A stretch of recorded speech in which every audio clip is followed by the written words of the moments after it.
시편 42편 1절에서부터 11절의 말씀입니다. 지난주 갈라디아서를 마치고요.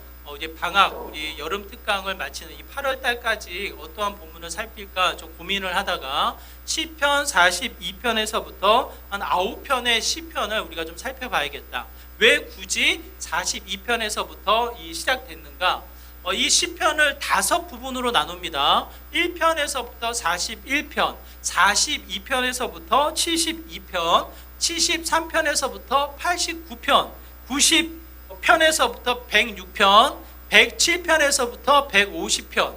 아무도 받아 적는 분이 안 계셔요. 5부분으로 나누는데 오늘 본문이 두 번째 부분이 시작되는 부분이에요. 특히 이 두 번째 부분을 살필 때 이 어떠한 특징이 있냐면 상당히 많은 시가 누가 쓴 시입니까? 누가 써요? 다윗이 쓴 시예요. 다윗이 쓴 시인데 두 번째 단락과 세 번째 단락에 고라 자손과 아삽 자손들이 쓴 책들이 많습니다.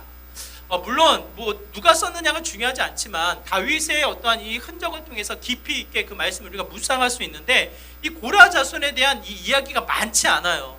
아삽 자손도 마찬가지고요.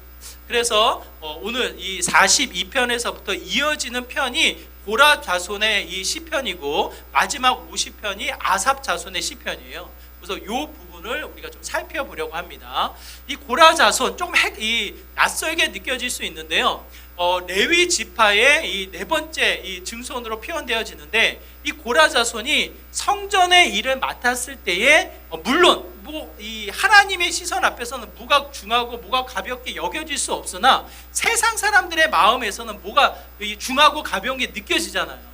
그야말로 성전의 일을 맡았지만 하찮게 여겨지는 일들, 손이 많은 일들을 맡은 자들이 고라 자손입니다. 문지기를 하고요, 물을 뜨는 일을 하고요, 전쟁이 났을 때는 영웅으로 활약하는 일도 하고 여러 가지 일들을 하면서도 또 하나 맡았던 게 하나님을 찬양했던 일을 맡은 거예요. 어떻게 보면 이 하찮은 일을 하다 보니까 자신의 존재가 약해지니까 늘상 그 마음이 어떻습니까? 불평이 있고 불만이 있을 법하지 않겠어요? 실제로 민수기 16장에 보면은 이 다윗, 이 모세와 아론이 광야에서 이스라엘 백성을 이끌어 나갈 때 반역을 일으키고 대적했던 이 또 다른 당을 만들었던 이 대표적인 주자가 고라 자손이에요. 고라 자손. 나름대로는 자신의 존재감, 자신의 만족도가 떨어지니까 대적 또 이 불평과 불만을 앞세워서 당을 세우는 일도 하지 않았을까 그런 생각이 들어요. 그럼에도 불구하고 시편을 기록하며 또 하나님을 찬양하는 형태를 갖게 되어집니다. 어쩌면 성직자, 어떤 하나님의 일을 맡은 자라기보다는 성역을 가진 자, 우리와 좀 비슷한 마음을 가지면서 불평도 하고 죄를 일삼으며 때로는 하나님을 찬양하며 오락가락했던 이 고라의 마음이 아닐까.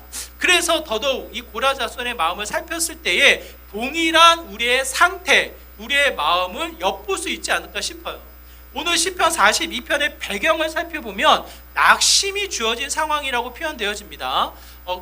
구체적인 역사적인 흔적을 찾을 수는 없지만 이 시대에 이 고라 자손이 쓴 거다, 이러한 이 연결고리를 아주 객관적으로 이 자료를 근거해서 찾을 수는 없어요. 그럼에도 불구하고 전체적인 내용을 통해서 우리가 살펴볼 수 있는 것은 고향 땅을 그리워한다라는 거예요.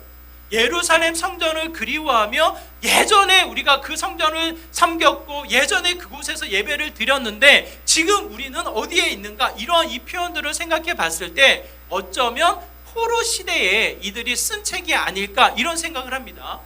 그들의 상태를 우리가 잠깐 생각해 보면 그야말로 동서남북에 그 어디에도 소망을 두지 못하는 뭡니까? 낙심과 좌절을 경험하는 시대의 모습으로 비춰진다라는 거예요. 지난주가 제가 이제 지태를 오랜만에 만났어요. 만나가지고 전에 우승했던 이야기를 들었거든요. 2등 했다는 얘기를 들었거든요. 작은 대회가 아니라 제가 알고 있기로는 전국대회 정도 되는 규모였어요. 거기에서 2등을 했다고 해서 제가 그때 칭찬하지 못하고 그때 격려하지 못하고 이제 만났을 때 너무 애썼다고, 너무 수고했다고, 너무 잘했다고 제가 칭찬했거든요. 근데 이 칭찬을 받은 지태의 얼굴은 그렇지가 않은 거예요. 왜 그렇습니까? 왜 그럴까요? 아쉬운 거예요. 결승전에 올라가서 1등을 하지 못한 게 너무나도 아쉬운 거예요. 이게 우리 프로 선수, 지태가 이제 프로로 가기 위한 정말 애쓰는 이 훈련을 하는 소식을 들으면 쉬지 않고 훈련을 하거든요. 그만큼 집중해서 훈련하는 이 아이의 마음의 목표는 뭡니까? 1등인 거예요, 1등. 그냥 운동 자체가 목적일 수 있습니까? 없습니까? 없는 거예요, 여러분. 그만큼 우리 아이들이 지향하며 달려나갈 목표 지점을 향해서 달려나가는 형태, 프로 선수들은 당연히 우승이에요, 우승. 2등을 목표로 하지 않습니다. 그만큼 프로에게 절실한 우승을 기대하며 달려나가는 형태의 일터인데, 하나님을 믿는 우리들의 형태, 우리들의 소망, 우리의 기대점은 무엇이 있는가? 여러분, 아이들에게 우리 물어보면 이 아이들에게 쉽게 대답하는 것은 부자가 되겠다라는 거예요. 뭐 중간에 의사든 뭐 여러 가지 직업군을 이야기하지만 최종적인 목적, 우리 아이들의 꿈, 아이들의 기대, 아이들의 소망은 뭡니까? 부자예요, 부자. 그야말로 부자가 되겠다라는 게 아이들의 기대고 소망이에요. 우리 어른들이 그 이야기를 들었을 때 우리 어른들은 어떻게 반응합니까? 어떻게 반응해요? 잘 생각했다고 우리 집사님이 정확하게 얘기하셨어요. 그래, 부자가 돼서 나 집 좀 사줘라, 나 차 좀 바꿔줘라, 이렇게 반응을 합니다. 왜 그래요? 그게 우리 솔직한 마음인 거예요. 어쩌면 이 시대에 적응해서 살아가는 우리들의 형태가 뭔가 풍요롭게, 뭔가 부유하게, 남보다는 내가 더 많은 것을 누리며 살아가고자 하는 게 기대고 소망이고, 어쩌면 최종골로 착각하고 있단 말이에요. 근데 그게 최종골이 될 수가 없습니다. 뭔가를 이루기 위한 과정에 불과하지, 뭔가 이루기 위한 하나의 방식에 불과하지, 그게 목적이 될 수 없다라는 거예요. 그것이 목적이 되어서 살아가는 우리 아이들은 어떠한 형태로 나타나게 됩니까? 지금 시대에 나타나는 우리 젊은이들의 모습을 보면 M4 뭐라고 그래요? M4 세대라고 이야기해요. M4 세대. 이것저것 꿈을 꾸며 이 모든 것을 기대하며 꿈을 키우며 살아가야 될 이 아이들이 뭡니까? 모든 것을 포기해버리는 거예요. 그야말로 결혼 자체를 포기해버려. 당연한 걸로 여겨졌던 그 시대, 우리가 살아왔을 때 당연히 해야 되고 하지 않았을 때는 뭔가 문제로 여겨졌던 그 가치가 이제는 선택의 요소로 바뀌어버렸어요. 오히려 하지 않는 것이 오히려 멋지게 보여지는 시대로 점점점 치우쳐가는 모습으로 비춰지게 됩니다. 능력이 있으니까 안 하는 거지, 이렇게 표현이 되어진단 말이에요. 더 나아가 꿈과 희망, 소망이 없습니다. 그야말로 부자라고 이야기했던 아이들이 크면 클수록 무엇을 깨닫습니까? 부자가 될 수 없다라는 거예요. 지금 내 삶을 바둥바둥 이 뭔가를 이루어 나가기에는 부족하다는 거예요. 그러면서 남 탓, 부모 탓, 우리 환경 탓을 하며 꿈을 저버리는 형태를 갖게 되어집니다. 여러 가지 형태의 이 아이들의 모습, 그야말로 잘못된 꿈, 잘못된 소망을 품었을 때 나타나는 헛된 이 좌절과 낙심 속에 머물러 가는 형태로 비춰지게 된다는 거예요. 오늘 본문에 보면 그와 다른 어떤 낙심의 모습이지만, 그야말로 나라가 빼앗기고 동서남북으로 그 어디에도 손을 뻗쳐서 소망을 품을 수 없는 그와 같은 시대에 낙심 가운데 놓여져 있는 이 시편의 저자를 우리가 보게 되어져요. 동서남북으로 내 자신을 돌아봤을 때 마치 하나님 앞에 예배를 드리고 마치 하나님을 섬겨나는 듯 싶었는데, 그 하나님이 뭡니까? 침묵하신다는 거예요. 하나님이 어디 계신가? 가끔 우리 그런 생각 들지 않습니까? 우리의 일상을 살아갈 때, 우리의 무거운 짐이 또 한 번 나에게 찾아왔을 때, 내가 그토록 예배하며 내가 그토록 기쁘게 여겨졌던 그 하나님은 어디에 계시냔 말이에요. 우리 간사님도 아까 찬양 인도하시다가 대학교 때 만나셨다고 하잖아요. 모태신앙으로 하나님을 알았고 하나님 안에 태어났고 하나님을 예배하며 하나님 안에서 자라왔지만, 그 어느 순간에 하나님에 대한 고민이 생기는 거예요. 그때 하나님을 만난 게 아마 대학 시절이 아니었을까 싶습니다. 결국 뭡니까? 지금 이 순간에도 우리가 하나님을 예배하고 하나님을 찬양하는 듯 싶지만, 내 마음속 깊은 곳에서는 그 하나님이 어디 계신가? 왜 그 하나님은 나에게만 침묵하고 계신가? 간사님에게는 말씀하고 계시고 목사님에게는 확신을 주는 거 계신데 왜 나에게만 아무런 일을 안 하시는가? 라고 생각하는 일들이 내 마음속에 울린다라는 거예요.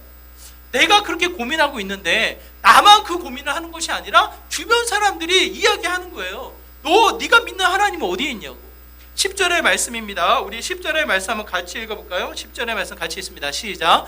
내 뼈를 찌르는 칼같이 내 대적이 나를 비방하여 늘 내게 말하기를 내 하나님이 어디 있느냐 하니라. 여러분, 뼈를 깎는 고통, 이런 표현이 있잖아요. 뭐 여러 우리 신체에 이 상처가 나면 아프기도 하지만 뼈를 깎는 고통이 굉장히 아프다고 하거든요. 저는 그런 고통 겪어보지 않아가지고 모르는데 그런 표현이 있잖아요. 오늘 10절에서도 마찬가지입니다. 뭐라고 이야기합니까? 뼈를 찌르는 칼같이 아픈 거예요. 아픈 거. 나도 스스로 하나님의 침묵, 하나님의 이 일하심에 이 낙심에서 좌절하고 있는데도 불구하고 이 주변 사람들이 이야기하는 거예요. 네가 믿는 하나님이 어디에 있냐고. 가끔 저희 어머니께서 통화를 하다 보면 저희 어머님이 참 43세인가? 그때 이제 남편을 잃고 세 아들을 정말 헌신적으로 키우셨거든요. 또 예배 듣고 계실 텐데 우시겠네요. 근데 그 어머님의 삶이 눅눅하지 않은 거예요. 늘 아들 걱정, 큰아들 걱정, 둘째 아들 걱정, 저 걱정하다 보니까 늘상 마음이 약해져 있고 흔들리고 하나님을 믿지만 이 주어진 삶, 자신의 삶의 모습을 생각하면 늘상 이 눈물이 흘리시는 거죠. 그래서 가끔 저한테 이런 얘기해요. 네가 믿는 하나님은 있는 것 같은데 내가 믿는 하나님은 안 계신 것 같다. 하나님이 어디 있냐? 이런 식으로 표현을 써요. 제가 통화를 하다 보면 제가 그 말씀을 들었을 때 제 마음이 어떨까요? 제 마음이 어떨까요? 마음이 아픈 거예요. 상하는 거예요.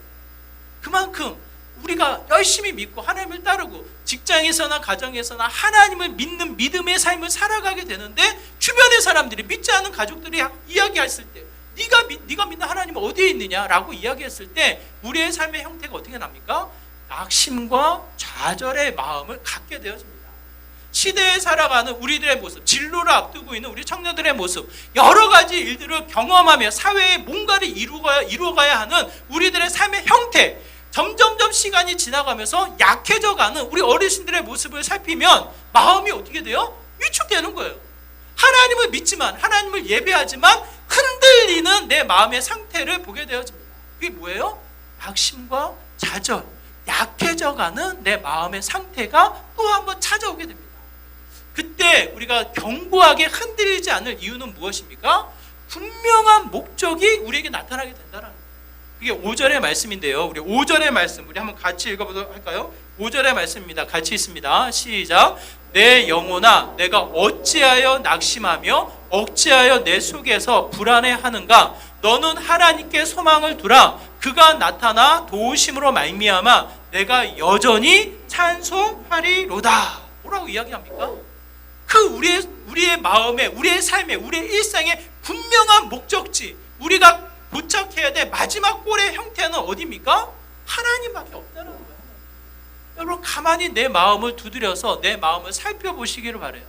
내 마지막 소망, 내가 정말 그토록 바라는 가치, 바라는 꼴의 형태는 무엇으로 기억되어져 나타납니까, 여러분? 그 자리가 오직 여호와 하나님밖에 없다라는 거예요. 통계를 통해서 보면 이 시대에 우리 젊은이들이 얼마나 바둥바둥 어렵게 살아가는지를 느끼게 되어집니다. 우리 한국 정신건강 통계를 보면요, 2021년도 자료예요. 1200만 명, 1200만 명이면은 우리나라의 4분의 1이에요. 23%가 해당되는 이들이 우울증, 불안장애로 약을 처방해서 먹는다는 거예요. 4명 중에 1명, 여러분 이 중에서도 우리가 그냥 점잖게 아무렇지 않게 아무렇지도 않는 듯이 앉아 있어서 그렇지 4명 중에 1명이 마음의 질병을 가지고 있다는 거예요. 그래도 드러나는 증세, 뭐 몸이 아프거나 감기기가 있어가지고 얼굴이 좀 안 좋게 느껴지면 우리가 좀 걱정이라도 해주고 약이라도 챙겨주지 마음의 질병은 숨겨져 있어서 보이지도 않는다는 거예요. 그런 이게 1200만 명이 되는 이 4분의 1이 되는 사람들이 마음의 질병을 가지고 살아간다는 거예요. 이게 단순하게 남의 문제가 아니라 우리 교회의 문제이고 더 나아가 가정의 문제이고 우리들의 문제인 것을 깨닫게 되어집니다. 제 아내가 지금도 짰기도 하는 이 가정을 우리 끊임없이 이야기를 나누면 그냥 마음의 질병이 너무나도 커요. 한 가정의 문제가 아니에요. 그게 무슨 뜻입니까? 겉으로 표현하고 있지 않지만 스스로 내 자신을 속이고 있는지 모르겠지만 내 안에 좌절감, 낙실감, 표현하지 못하는 우울감이 우리의 마음속에 가득 채워져 있다는 거예요. 그것이 곧 결국 고를 엉뚱한 곳으로 향하고 있지 않을까. 또 다른 나의 허전함은 세상의 그 무언가를 채우기 위해서 바둥바둥 보이지 않는 이 물 위에서 떠 있어서 바둥바둥 이 발을 헤엄치고 있는 형태는 아닌가라는 모습이 생각이 드는 거예요. 무슨 뜻입니까? 결정적으로 성경 우리에게 권하여 이야기하는 것은 마지막 골, 오직 하나님만으로 나의 마음을 두라는 거예요.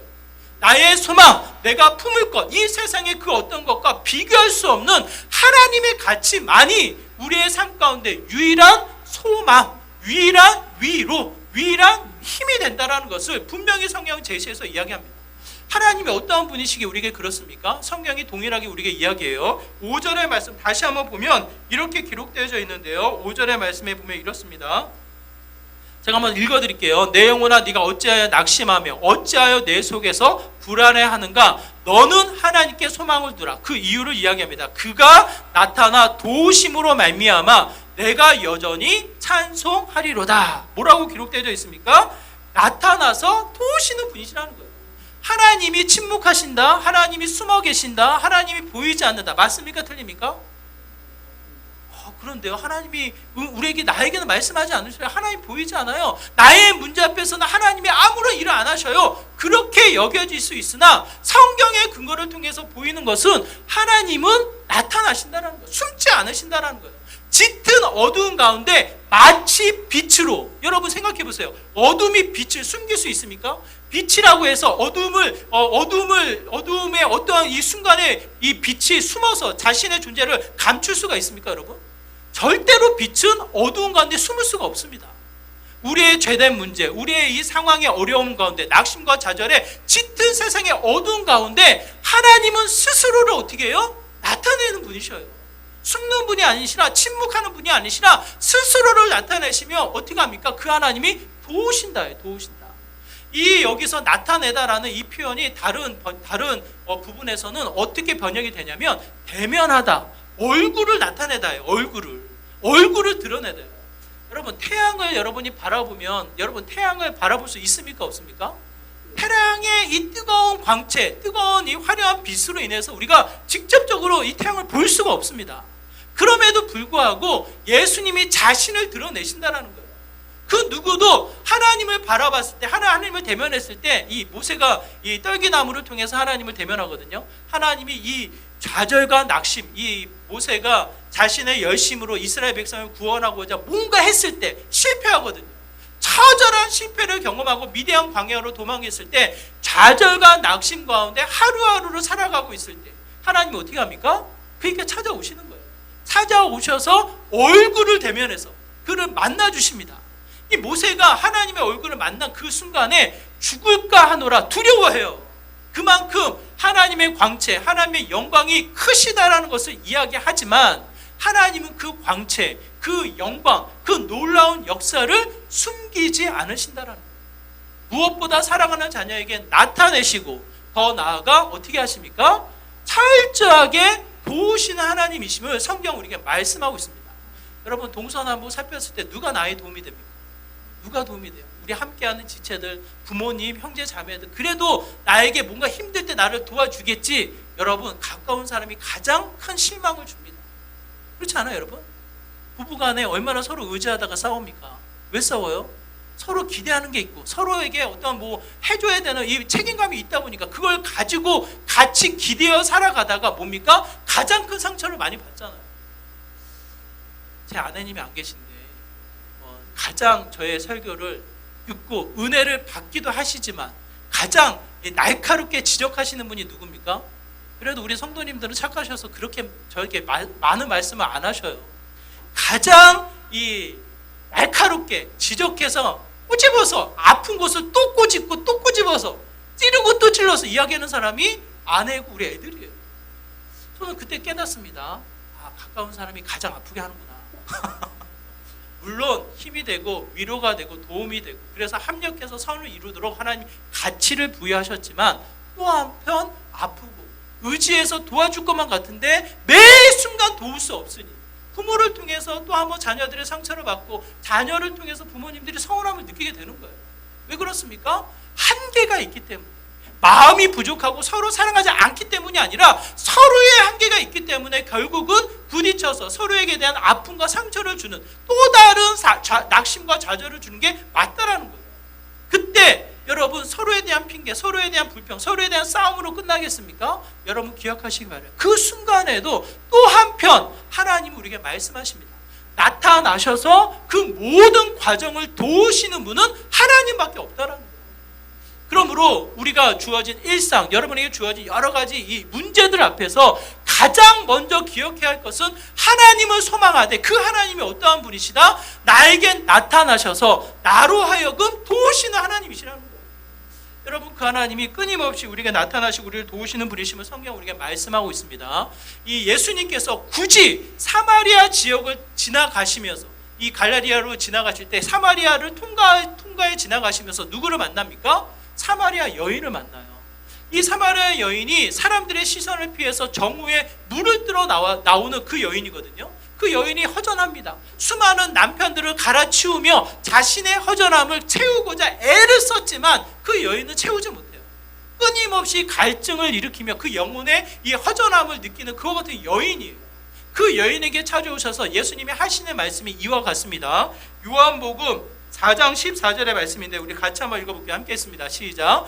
내가 주는 물을 마시는 자는 영원히 목마르지 아니하리니 내가 주는 물은 그 속에서 영생하도록 솟아나는 샘물이 되리라. 여러분 생각해보세요. 내 일상에 내 삶 가운데 나의 갈증을 해소하며 더 이상 마르지 않는 샘물이 솟아난다고 한다면 그 물을 안 마시겠냐고. 이 여인이 예수님의 이야기를 듣자마자 뭐라고 이야기합니까? 내게 주옵소서. 내게 그 물을 주셔서 다시는 이 우물가로 물을 떠오는 일이 없게 하옵소서라고 간절하게 요청을 합니다. 그게 뭐예요? 예수님이에요. 나를 믿으라는 거예요. 예수님은 오직 소망했을 때 또 한 번 마르지 않는 샘물, 내 영혼이 그의 은혜로, 그의 일하심으로, 그의 도우심으로 적셔지는, 풍성해지는 삶의 모습이 된다는 것을 이야기합니다. 그러므로 여러분 기억하시기 바랍니다. 우리의 일상 무엇으로 우리가 열심을 냅니까? 어디를 향해서 열심히 달려갑니까? 다시 한번 마지막 골이 되시는 그 하나님만을 소망하며 여기서 여러분 달려나가시기 바라요. 우리 아이들이 서울대 가기 위해서 공부한다? 불쌍한 거예요. 어디 직장에 돈 많이 벌기 위해서 그 직장 간다? 결국 마지막 골에 가면 그 아이들은 허전하고 이 갈증을 해소하지 못해서 결국은 뭡니까? 우리가 알 수 없는 순간에 혼자 쓰러지고 맙니다. 이게 왜 그래요? 세상이 채울 수 없는 그 영혼의 구멍 뚫린 이 갈증으로 인해서 쓰러지고 마는 거예요. 이 사슴이 시냇물을 찾는 이유가 뭡니까? 사슴이 시냇물을 찾는 이유가 뭐예요? 살기 위해서 찾는 거예요. 살기 위해서.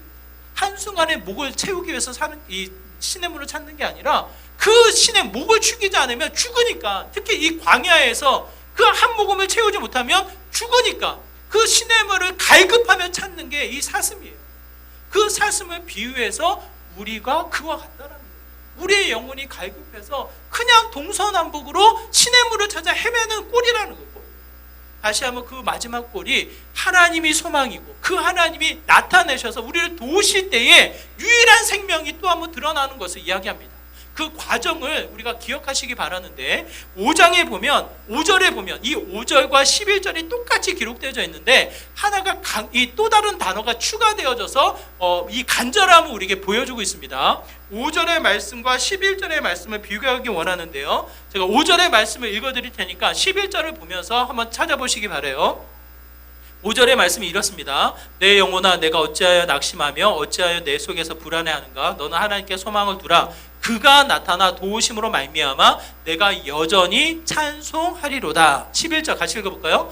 내 영혼아 내가 어찌하여 낙심하며 어찌하여 내 속에서 불안해하는가? 너는 하나님께 소망을 두라. 나는 그가 나타나 도우심을 말미암아 내 하나님을 여전히 찬송하리로다. 무엇이 강조되어져 있습니까? 어떤 단어가 추가되어져 있어요? 내 하나님, 나의 하나님이라는 뜻이에요. 나의 하나님. 이 1장에서부터 41장의 시편은 이 여호와 하나님이 강조되어져 있으면 42장에서부터 72장 두 번째 단락에서 하나님은 어떠한 하나님이 강조되어져 있냐면 엘로힘 하나님이 강조되어져 있어요. 한글로 번역되어졌을 때 똑같이 하나님이지만 히브리어로 표현되어질 때 다르게 표현되어져 있어요. 그래서 1장에서부터 41장은 여호와 하나님, 유일한 하나님. 그럼 이 42장에서부터 72장까지는 엘로힘 하나님, 이 땅을 지으시고 이 땅을 다스리시는 전능하신 하나님이 강조되어져 있는 거예요. 이 표현을 통해서 무엇이 우리에게 강조되어져 있냐면 그 하나님이 누구의 하나님이시다? 그 하나님이 나의 하나님이 되신다는 거예요. 나의 하나님을 여전히 끊임없이 찬송하리로다라고 고백해서 이야기를 합니다. 이게 무슨 뜻입니까? 나타나셔서 나의 낙심과 좌절 속에 그냥 구경하시는 하나님이 아니라 나의 문제 앞에, 나의 인생 앞에, 나의 가정 앞에 어떻게 해요? 참여하셔서 나의 하나님이 되신다는 거예요. 나의 하나님. 이게 굉장히 중요합니다. 우리 간사님이 아까 이야기할 때 대학 시절에 나의 하나님을 만났다고 하거든요. 이게 무슨 뜻이냐면 그 전에도 하나님 알았어요. 그 전에도 하나님을 예배한 거예요. 그럼에도 불구하고 대학 시절에 더 친밀한 나의 죄의 문제 앞에, 나의 인생 앞에 찾아오신 하나님을 어떻게 합니까? 붙잡아 나의 하나님이 되었다라는 거예요. 그 하나님의 표현이에요. 이 야곱도 마찬가지입니다. 야곱이 거짓말을 해서 형이 받을 축복을 받아요. 장자의 축복을 받아요. 거짓말로 그 축복을 받으니까 얼마나 두렵습니까? 아버지가 벌할 걸 두려워하여 도망을 갑니다. 도망을 갔더니만 그 승승장구, 이 야곱의 길이 뻥 뚫리는 것이 아니라 광야라는 외딴 곳에 머물게 되거든요. 밤이 지새워서 혼자 그 광야에서 잠을 자는 거예요. 여러분 상상이 안 가시죠? 혼자 자본 적 있으세요? 외딴 곳에 가서 혼자 주무신 적 있으세요?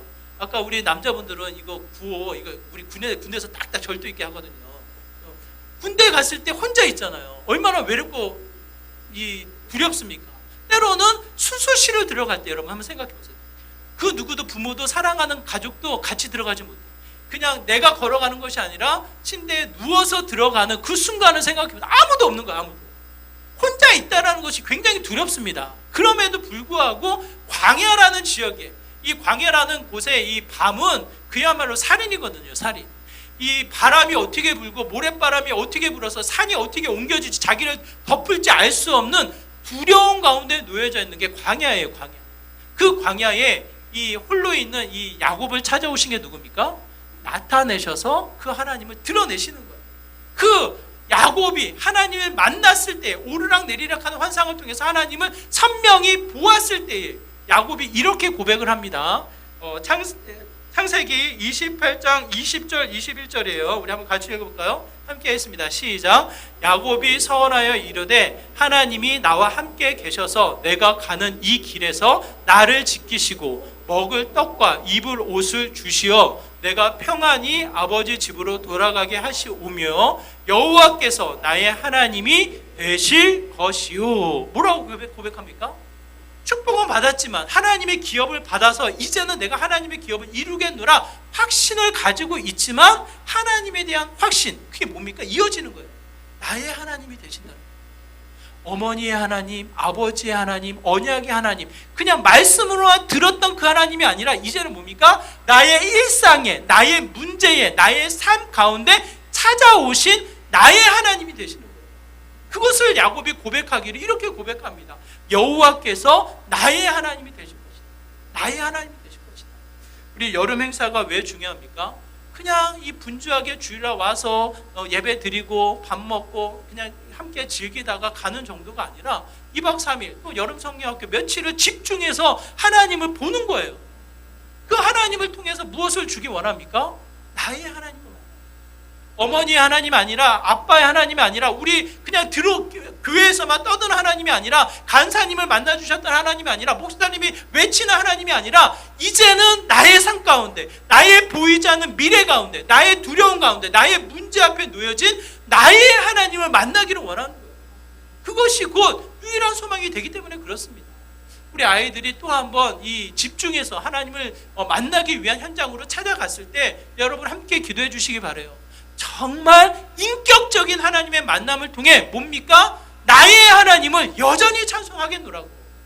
또 한번 나의 소망이 되시는 그 하나님, 내 삶 가운데 나타나시는 그 하나님을 끊임없이 나의 하나님을 통해서 또 한번 소망해 나가는 믿음의 삶이 되게 해달라고 여러분 기도해 주시고, 우리들 역시도 여러분 기억해서 품기를 원해요. 하나님은 그냥 찬양과 예배를 받으시는 크고 높으신 전능하신 하나님으로 머물러 계시지 않습니다. 나타나셔서 어떻게 해요? 나의 하나님이 되신다는 거예요. 이 관계는 친밀한 관계예요. 아버지와 자녀 관계 속에서도 그야말로 못할 것이 없는, 그냥 요청하고 함께 친밀하게 교제하는. 우리 아이들이 말을 좀 놓거든요. 때로는 좀 당혹스럽기도 해요. 존댓말을 쓰면 참 좋겠는데.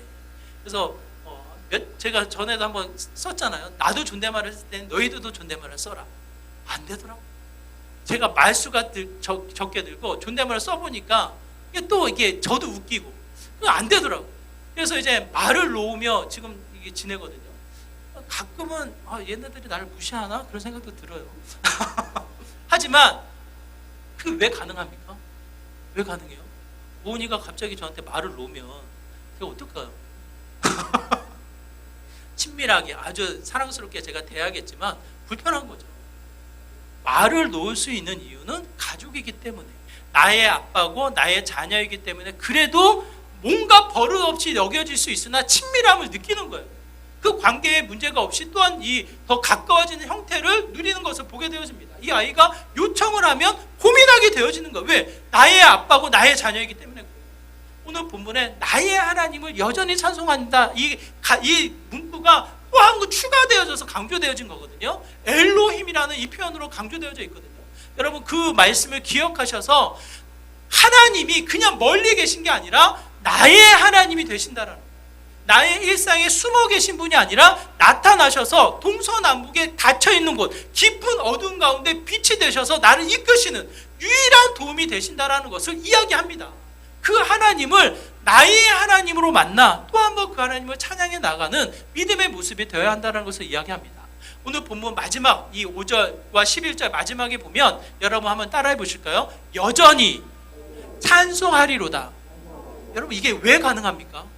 나의 믿음이 신실해서 나가 흔들리지 않아서 내가 변함없어서 그렇습니까? 그렇지 않아요. 이 저자는 수시로 낙심하고 수시로 좌절합니다. 이 고라 자손들의 이 형태를 보면 불평하고 불만하고 이 반역을 일으켰던 형태도 나타나게 되어져요. 결코 그들의 믿음을 자랑할 수 없습니다. 그럼에도 불구하고 여전히 찬송하리로다라는 이 표현이 가능한 이유는 뭐예요? 하나님이 변하지 않는다는 거예요. 그때 이 모세에게 찾아왔던 하나님, 이 야곱에게 찾아오셨던 하나님, 바울에게 찾아오셨던 그 하나님이 변하지 않고 끊임없이 우리에게 나타내시고 우리를 위해서 일하시며 나의 하나님이 되어주셔서 지금도 변함없이 우리의 소망이 되신다라는 것을 이야기합니다. 히브리서 13장 8절에 보면 이렇게 고백합니다. 우리 한번 같이 읽어볼까? 함께 했습니다.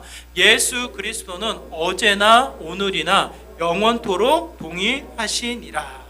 그 하나님이 변함이 없기 때문에 동일하게 우리가 어떻게 해요? 여전히 찬송할 수 있고 여전히 그 하나님을 예배할 수 있습니다. 비록 세상의 것을 생각하면요 낙심됩니다. 전에도 말씀드렸지만 제가 이제 장애 사역을 꼭 하고 싶잖아요. 꼭 해야 된다라는 이 책임감, 꼭 해야 된다라는 필요성을 제가 가지고 있거든요. 그러다 보니까 만나는 분들에게 이야기를 많이 나누는데 마침 천안에서 장애 사역을 하고 계신 목사님을 만났어요. 우리 교회를 찾아오셨어요. 이런 마음을 아시고. 그래서 제가 그래도 좀 어떻게 시작하셨고 어떤 사역을 하시는지 제가 궁금해서 이런저런 얘기를 물었거든요. 그분이 아주 명쾌하게 대답을 하는 거예요. 뭐라고 대답하셨는지 아시나요? 제가 그때 한번 말씀드렸는데 그분이 하신 말씀은 딱 이래요. 돈 있으면 다 합니다. 그 얘기를 듣는데 제 마음이 어땠을까요, 여러분? 명답이구나. 시원하게 답을 주셨구나. 그랬을까요, 여러분? 정말 마음이 답답하더라고요. 그분은 실질적인 필요, 실질적인 어려움을 얘기하신 걸로 제가 이해를 합니다. 그런 분 아니거든요. 정말 좋으신 분이고 헌신해서 이 천안에 이 사역하고 계신 분을 제가 아는데 저에게 이제 뭔가를 하고 싶어하는 저의 꿈틀꿈틀거리는 마음에 아마 실질적인 충고를 주시기 위해서 하신 것 같아요. 그럼에도 불구하고 제 마음이 찝찝합니다. 이 상쾌하지가 않아요. 왜 그런가?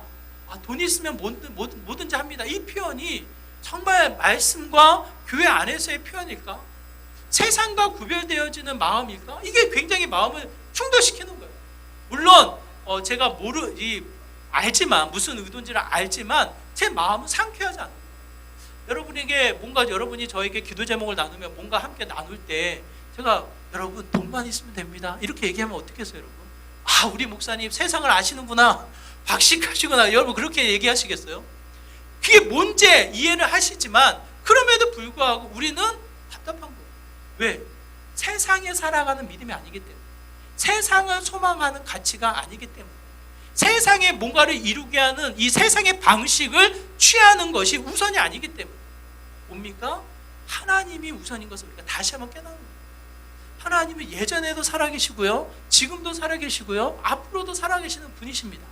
그 하나님을 어떻게 합니까? 소망해 나가는 거예요. 그 하나님이 일하시도록, 변함없이는 그 하나님을 확신하고 그 하나님을 다시 한번 품고 소망해 나갔을 때 그분이 분명히 우리의 일상, 우리의 가정, 우리의 문제 앞에 일하시는 분 아니겠습니까?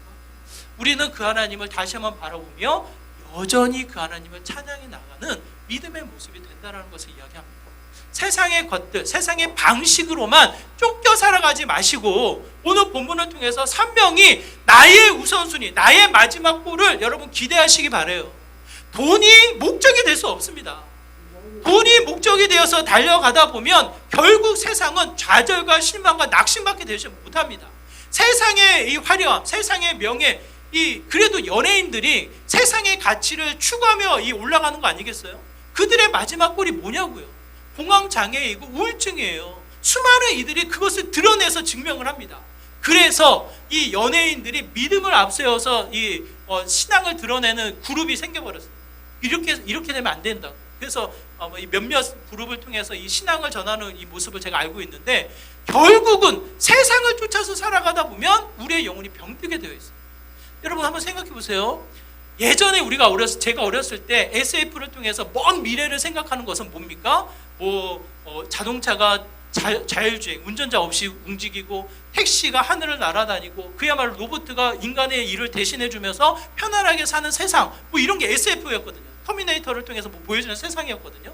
그게 실제로 우리에게 이루어지고 있잖아요. 자율주행이 굉장히 신비롭게 이 차선을 맞춰서 지가 핸들을 돌아가면서 운전을 합니다. 우리 스타리아도 자율주행이 되거든요. 그걸 경험하는데 신비로워요. 이미 이 드론으로 택시가 만들어져 있어요. 그게 대중화되지 않았을 뿐이지 하늘을 나는 택시가 이미 준비되어 있어요. 곳곳에 로봇이 인간의 일을 대신하고 있습니다.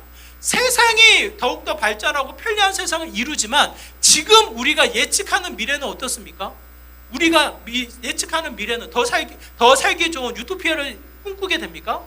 그야말로 우리가 알 수 없는 자연재해로 인한 어려움, 마지막 발전을 이루다가 서로 이 상처를 주는 핵전쟁을 통해서 완전히 세상이 초토화지는 어떤 이 세상의 모습들, 더 나아가 우리가 알 수 없는 질병을 치료하기 위해서 뭔가를 개발해 나가는데 알 수 없는 형태로 나타나는 좀비라는 형태, 죽지 않는 이 육신의 형태가 예측되어지는 거예요. 물론 이게 공상, SF, 말도 안 된다 이렇게 얘기하지만 미래를 생각하는 우리들의 모습이에요. 긍정적이고 더 화려하고 더 좋은 것을 기대할 수 없습니다. 그러면서도 어찌 우리의 소망을 세상에 둘 수 있겠냐고.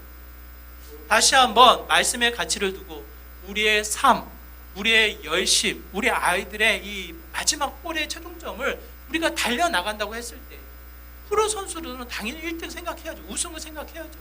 그런데 이 과정에 멈추지 말자는 거예요. 우리 신앙의 마지막 골은 어디입니까? 우리의 우승, 우리의 이 마지막 골은 하나님이에요. 하나님. 오직 하나님만을 소망해 나가는 믿음의 모습이 되어야 한다는 것을 이야기합니다. 그 하나님이 유일한 도움이 되시기 때문에 그냥 모른 척 하시는 분이 아니라 매 순간순간 나의 좌절과 낙심 가운데 찾아오셔서 나의 하나님이 되어주시고 여전히 우리의 이 도움이 되셔서 놀라운 일로 역사하시는 분이시기 때문에 그 하나님만을 소망해 나가도록 성경 우리에게 권하여 이야기합니다.